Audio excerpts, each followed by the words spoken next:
Hello friends, welcome to our YouTube channel. आज मैं आपके सामने पॉलिटी का एक नेक्स्ट चैप्टर लेकर आई हूँ। आज का हमारा टॉपिक होगा प्रस्तावना से रिलेटेड। भारत के संविधान के अंदर संविधान कैसे बना था वो मैं आपको पिछली वीडियो में करवा चुकी। अब उसी का फर्स्ट पार्ट यानी सबसे पहले संविधान के अंदर जैसे आपकी कोई बुक होती है, प्रस्तावना की मैं सिंपल सी डेफिनेशन बताती हूँ आपको।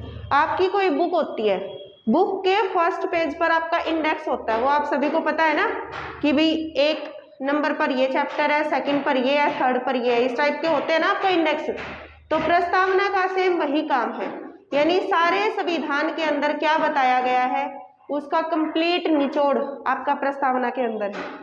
आज वाली वीडियो में मैं प्रस्तावना से रिलेटेड जो भी क्वेश्चन एग्जाम में पूछे जाते हैं या फिर पूरी कंप्लीट आपको ये दिखाई दे रही है ना, इसका कंप्लीट हर एक वर्ड का क्या क्या मीनिंग है, संविधान के अंदर क्या क्या उसका महत्व है, ये सारी बातें मैं आज आपको कंप्लीटली करवाऊंगी। उसके बाद आप कोई भी एक बुक उठा लेना अपनी मर्जी से किसी भी राइटर की, और उसके अंदर से अगर आप प्रस्तावना करोगे तो वो बिल्कुल अच्छी तरह से आपको याद हो जाएगी। तो देखो, सबसे पहले मैं आपको इसके बारे में एक्सप्लेन करके बताऊंगी। उसके बाद इससे रिलेटेड जो जो फैक्ट हैं आपके कि भी प्रस्तावना के बारे में किसके क्या कथन है, इसको बनाया किसने था स्टार्टिंग में, या फिर मतलब भारत संविधान के अंदर इसका क्या क्या योगदान है, वो सारी चीजें, इसके अंदर कितनी बार संशोधन हुआ है, कौन कौन से वर्ड उसमें जोड़े गए हैं, ये सारी बातें मैं आपको एक्सप्लेन करने के बाद बताऊंगी। तो बिना टाइम वेस्ट किए शुरू करते हैं हमारा टॉपिक। सबसे पहले देखो, हम भारत के लोग भारत को, पहली बात आपके सामने आ गई, हम भारत के लोग भारत को। एग्जाम के अंदर क्वेश्चन पूछा गया है कि प्रस्तावना के अंदर जो भारत वर्ड है भारत, वो कितनी बार यूज हुआ है, यानी कितनी बार उल्लेखित हुआ है। तो भारत वर्ड कितनी बार यूज हुआ है? 2 बार। कितनी बार? 2 बार। उसके बाद देखो, हम भारत के लोग भारत को एक संपूर्ण प्रभुत्व संपन्न, इसको मैं फर्स्ट की कैटेगरी में रख लेती हूँ। यहाँ पे देखो, संपूर्ण प्रभुत्व संपन्न का मतलब क्या होता है भाई? पहले क्या होता था, जब इंडिया गुलाम था अंग्रेजों का, उस टाइम पे ब्रिटेन वालों की चलती थी, या फिर उसके बाद भी जैसे मतलब किसी देश से कुछ कुछ नीतियां अपनाते थे ना। लेकिन अब क्या है, उसके बाद से जब से हमारा संविधान बना है उसके बाद से इंडिया वालों ने क्या बोला कि हमारे देश के अंदर जो भी नीतियां बनेंगी हम खुद बनाएंगे, किसी दूसरे देश का हमारे देश के अंदर कोई भी रोल नहीं होगा। वो है संपूर्ण प्रभुत्व संपन्न, यानी खुद के देश के ऊपर खुद का प्रभुत्व होना, अपनी नीतियां खुद बनाना, अपनी नीति स्वयं तैयार करना। ठीक है, बात समझ में आई है? संपूर्ण प्रभुत्व संपन्न का मतलब है अपने देश की नीतियां खुद बनाना। उसके बाद है समाजवादी। समाजवादी क्या होता है भाई आपका? जैसे आप देखो, आपने 2 वर्ड सुने होंगे, एक तो आपका समाजवादी होता है, एक आपका पूंजीवादी होता है। दोनों वर्ड सुने हैं ना? दोनों में डिफरेंस क्या है? जैसे मैं यूएसए को उठाती हूँ, अमेरिका के अंदर पूंजीवादी राज व्यवस्था है। कौन सी है? पूंजीवादी। वहां पे क्या होता है, जो जितना अमीर होगा ना उसको उतना ही ऊपर उठाया जाएगा, और जो जितना कमजोर वर्ग से होगा उसको उतना ही नीचे दबाया जाएगा। ये होती है पूंजीवादी अर्थव्यवस्था। ठीक है, लेकिन भारत के अंदर क्या है, वैसे तो मिश्रित अर्थव्यवस्था है, लेकिन समाजवादी कैसे है? समाजवादी का मतलब होता है पूरे समाज को समान लेकर चलना, समान समझना। ऊंचे वर्ग है उनको भी, मीडियम वाले हैं उनको भी, और नीचे हैं उनको भी, तीनों को समान लेकर चलना, वो होता है आपका समाजवादी। क्या होता है? समाजवादी। उसके बाद है आपका पंथ निरपेक्ष। क्या है? पंथ निरपेक्ष। पंथ निरपेक्ष का मतलब क्या होता है भाई? अब भारत के अंदर देखो, भारत के अंदर क्या एक ही धर्म है कि भाई हिंदू सिर्फ भारत में रहेंगे, बाकी मुस्लिम सिख ईसाई वो भारत से बाहर निकल जाओ, ऐसा कुछ नहीं है ना। भारत के अंदर एक धर्म को मान्यता नहीं है, बहुत सारे मतलब जितने भी है सारे कंप्लीटली धर्मों को सेम मान्यता प्राप्त है। हिंदू भी उतना ही हक रखता है, मुस्लिम भी उतना ही, सिख भी उतना ही, ईसाई भी उतना ही। तो पंथ निरपेक्ष क्या है आपका? सभी धर्मों को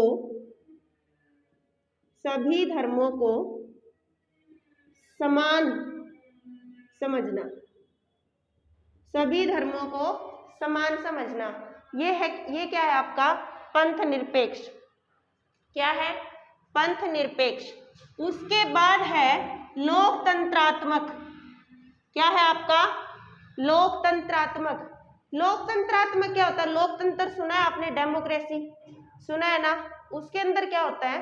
लोगों के द्वारा शासन चलाया जाता है। लोकतंत्रात्मक के अंदर लोगों के द्वारा शासन चलाया जाता है। सिंपल सी बात है। लोकतंत्र में क्या होता है? लोगों के द्वारा शासन।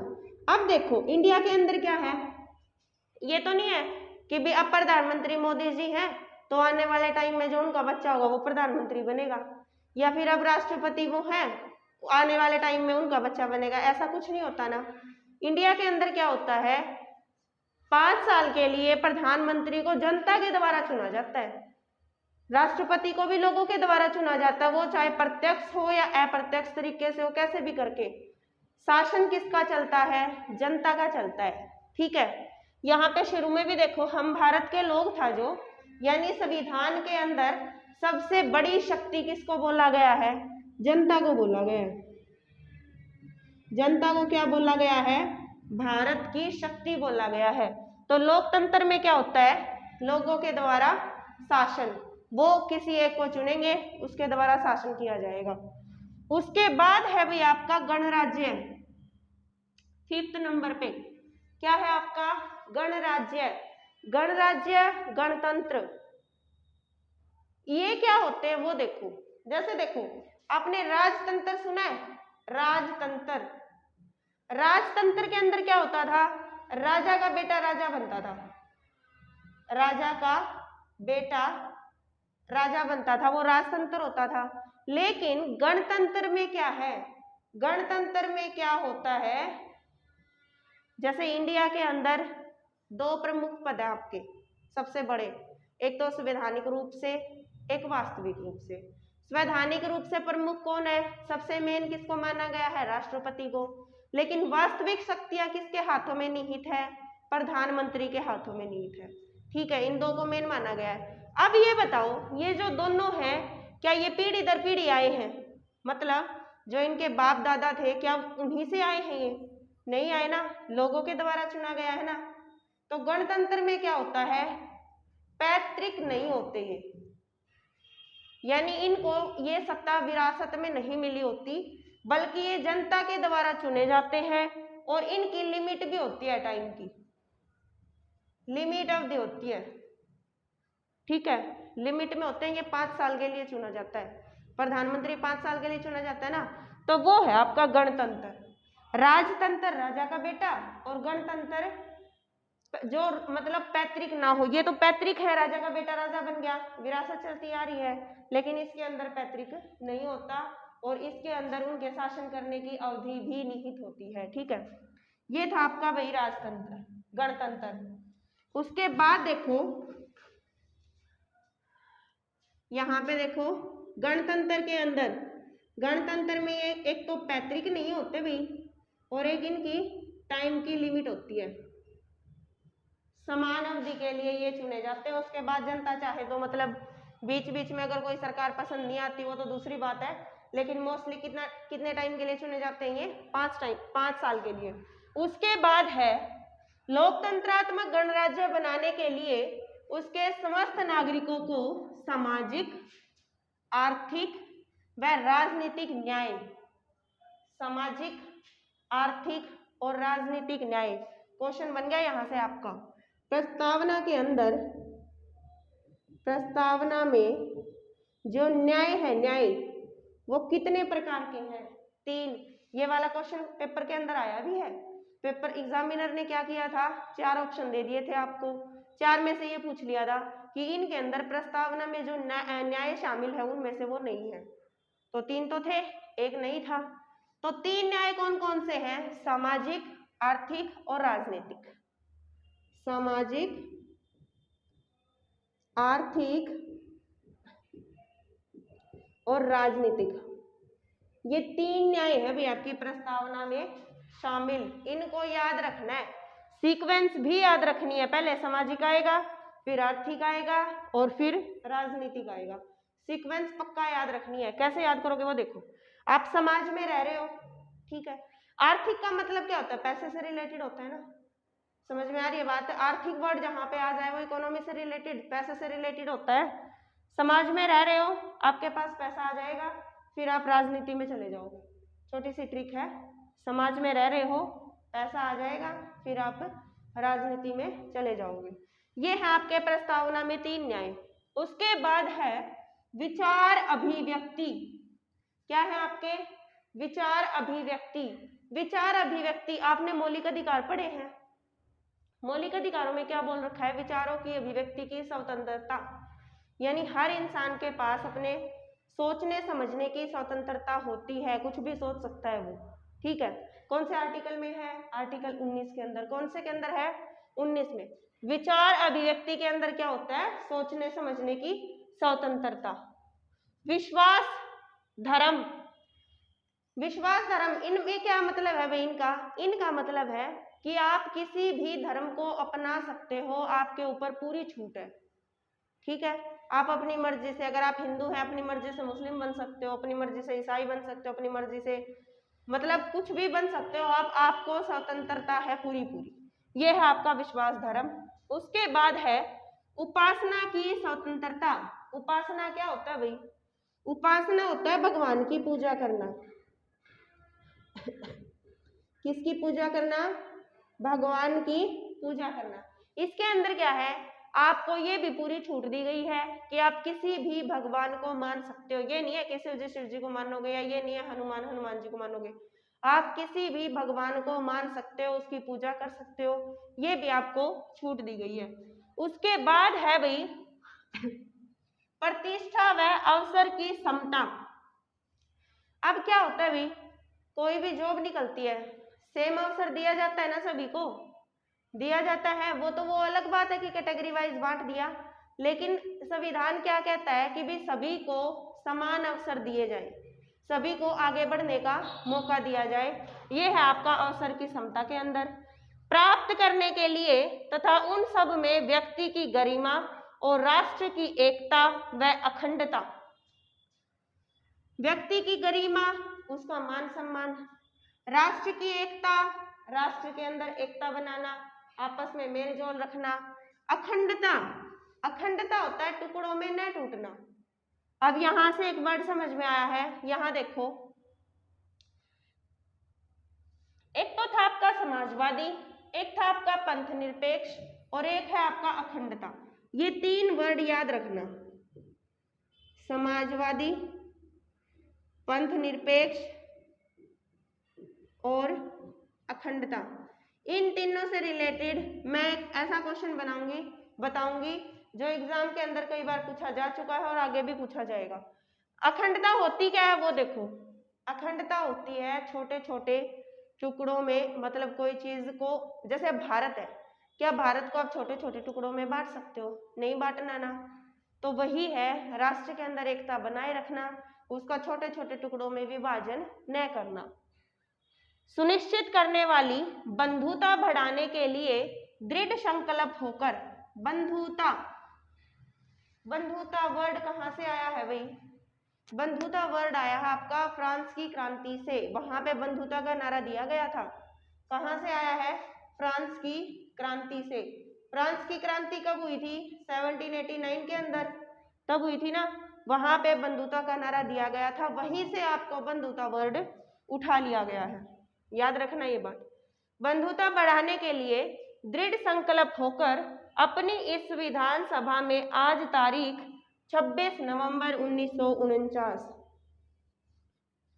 ये तारीख आपको पक्का ध्यान रखनी है भाई, क्योंकि पूरे संविधान के अंदर सिर्फ एक ही तारीख का उल्लेख किया गया है और वो है आपकी 26 नवंबर 1949। 26 नवंबर 1949 पूरे संविधान के अंदर सिर्फ एक ही तारीख का वर्णन है, वो भी प्रस्तावना के अंदर। ठीक है, क्यों है? क्योंकि इस दिन संविधान को अपनाया गया था। लागू कब किया गया था? 26 जनवरी 1950 के अंदर। बात ध्यान रखनी है, ये संविधान को अपनाया कब? संविधान अपनाया कब? 26 नवंबर 1949 को। संविधान को लागू किया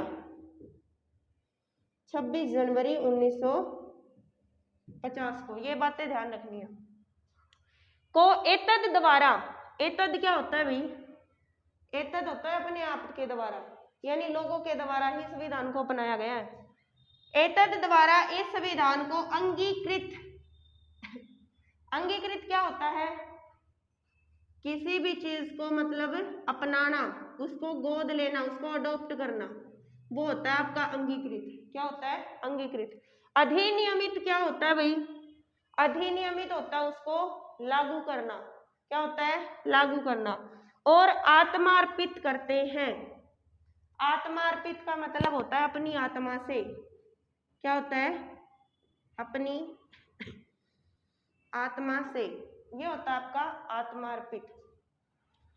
पूरा संविधान, पूरे संविधान की जो प्रस्तावना है उसका हर एक वर्ड मैंने आपको डिटेल में बता दिया। दोबारा एक बार दोबारा देखो, हम भारत के लोग, भारत को सबसे पहले देखो, हम भारत के लोग यानी जनता, सबसे बड़ी शक्ति किसके हाथों में है? जनता के हाथों में। भारत के लोग, भारत को, भारत वर्ड कितनी बार यूज हुआ है? 2 बार। संपूर्ण प्रभुत्व संपन्न, प्रभुत्व संपन्न का मतलब क्या होता है? अपने देश के नीति नियम कानून रूल सारे चीज वो खुद बनाना, किसी दूसरे देश से हेल्प ना लेना। समाजवादी क्या होता है? समाज के अंदर सभी लोगों को सेम समझना, उच्च मध्यम और नीच तीनों वर्गों को समान समझना। पंथ निरपेक्ष क्या होता है? सभी धर्मों में समानता। ठीक है, हिंदू मुस्लिम सिख ईसाई सब समान है। लोकतंत्रात्मक क्या होता है? लोगों का शासन, भारत के अंदर लोगों का शासन चलता है लोगों के द्वारा। गणराज्य क्या होता है? जो 2 मुख्य शक्तियां हैं आपकी, प्रधानमंत्री और राष्ट्रपति, वो पैतृक नहीं होते बल्कि लोगों के द्वारा ही उनका चुनाव किया जाता है, वो चाहे प्रत्यक्ष हो या चाहे अप्रत्यक्ष हो। उसके बाद है बनाने के लिए उसके समस्त नागरिकों को सामाजिक, आर्थिक व राजनीतिक न्याय। 3 टाइप के न्याय है। समाज में रहोगे पैसा मिलेगा, फिर राजनीति में चले जाओगे। समाज में रहोगे पैसा मिलेगा, राजनीति में चले जाओगे। 3 टाइप के न्याय। विचार अभिव्यक्ति, सबको विचारों को मतलब सोचने की स्वतंत्रता होती है। विश्वास धर्म, किसी भी धर्म को आप अपना सकते हो अपनी मर्जी से। उपासना की स्वतंत्रता, भगवान की पूजा करने की स्वतंत्रता आप सभी के पास है, किसी भी भगवान को मान सकते हो। प्रतिष्ठा व अवसर की समानता, समता, सब लोगों को कोई भी अगर अपॉर्चुनिटी मिलती है उसके समान अपॉर्चुनिटी मिलेगी सभी को प्राप्त करने के लिए, तथा उन सब में व्यक्ति की गरिमा, व्यक्ति का मान सम्मान। राष्ट्र की एकता, राष्ट्र में मिलजुल के रहना। अखंडता, उसको टुकड़ों में विभाजित न करना। सुनिश्चित करने वाली बंधुता, बंधुता वर्ड फ्रांस की क्रांति से आया है। 1789 के अंदर बंधुता का नारा दिया गया था। बढ़ाने के लिए दृढ़ संकल्प होकर अपनी इस विधानसभा में आज तारीख 26 नवंबर 1949, संविधान के अंदर एक ही तारीख का यूज किया गया है, 26 नवंबर 1949 का। को एतद द्वारा यानी अपने आप के द्वारा इस संविधान को अंगीकृत मतलब अडॉप्ट किया गया है। अधिनियमित मतलब लागू किया गया है। और आत्मार्पित, अपनी आत्मा को इसमें अर्पण करते हैं। ये था भाई आपका प्रस्तावना। उसके बाद प्रस्तावना से रिलेटेड जो फैक्ट पूछे गए हैं एग्जाम के अंदर, जो क्वेश्चन पूछे गए हैं वो देखो आप सभी।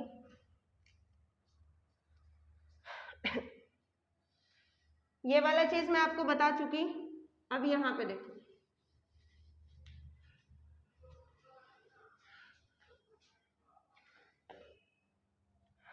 सबसे पहले मैंने आपको ये बताया था, समाजवादी, पंथ निरपेक्षता और अखंडता, ये 3 वर्ड मैंने आपको अलग से क्यों लिखवाए थे? इन वर्डों के अंदर, इन तीनों वर्डों को प्रस्तावना में बाद में जोड़ा गया है। जब स्टार्टिंग में प्रस्तावना बनी थी तब इसके अंदर ये वर्ड नहीं थे। तीनों वर्डों को सब प्रस्तावना में बाद में जोड़ा गया। ठीक है, प्रस्तावना में एक बार संविधान संशोधन हुआ है। संविधान की प्रस्तावना के अंदर एक बार संशोधन हुआ है। कितनी बार हुआ है भाई? एक बार। कौन सा संविधान संशोधन था? 42वां। कब? 1976 के अंदर। कब था? 42वां संविधान संशोधन 1976 में प्रस्तावना में संशोधन हुआ था। क्या क्या किया गया था इसमें ये 3 वर्ड जोड़े गए थे। एग्जाम के अंदर क्वेश्चन आता है, या तो पूछेगा प्रस्तावना में कितनी बार संशोधन हुआ है? एक बार। पूछेगा प्रस्तावना में संविधान संशोधन कब हुआ? तो 1976 में हुआ। कौन से नंबर का हुआ? 42वें नंबर का हुआ। कौन कौन से शब्द जोड़े गए?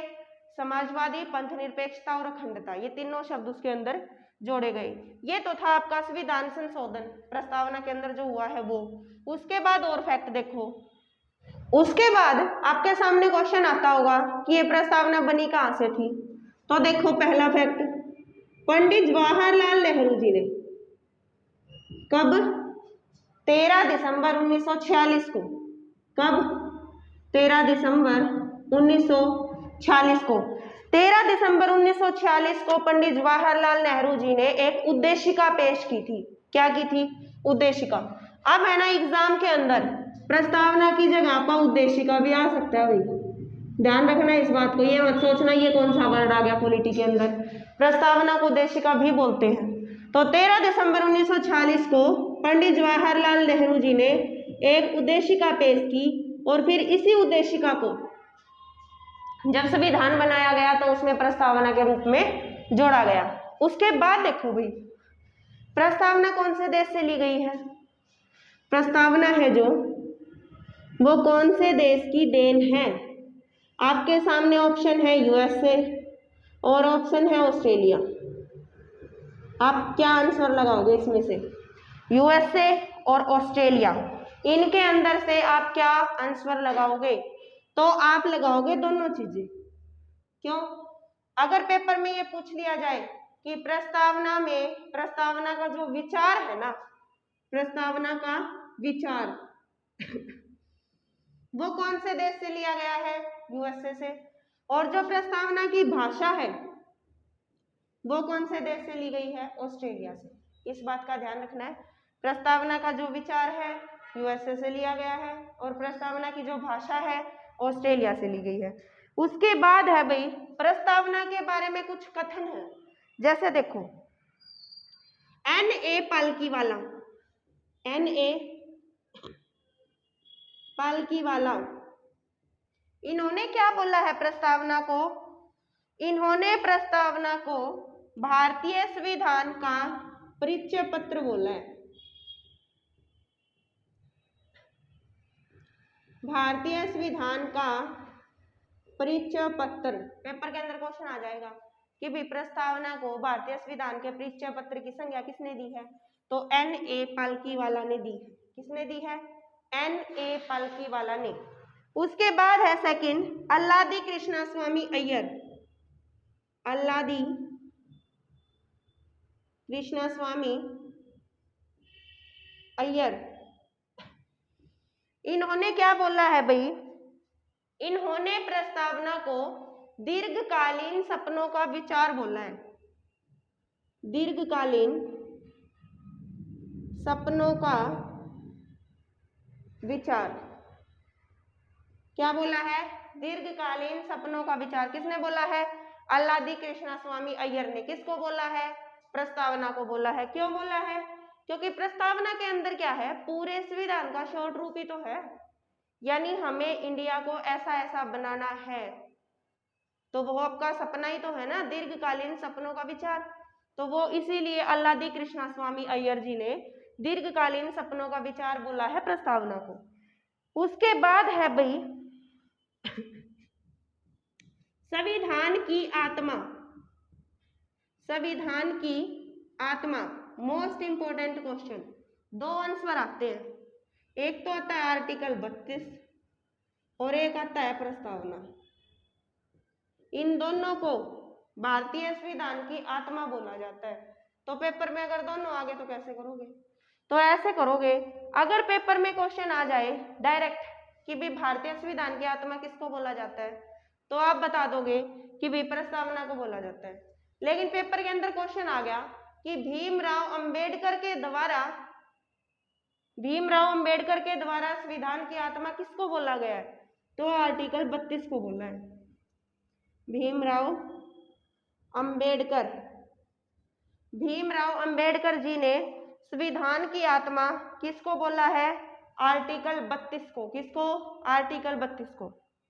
उसके बाद 2 क्वेश्चन है बस, सिर्फ छोटे छोटे, वो देखो।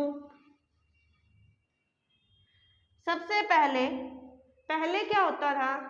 प्रस्तावना को संविधान का अंग नहीं माना जाता था, लेकिन फिर कुछ ऐसा हुआ कि प्रस्तावना को संविधान का अंग भी माना गया, उसमें संशोधन भी किया गया। वो क्या था? सबसे पहले देखो, बेरूबारी संघवाद। बेरूबारी संघवाद 1960। कब? 1960।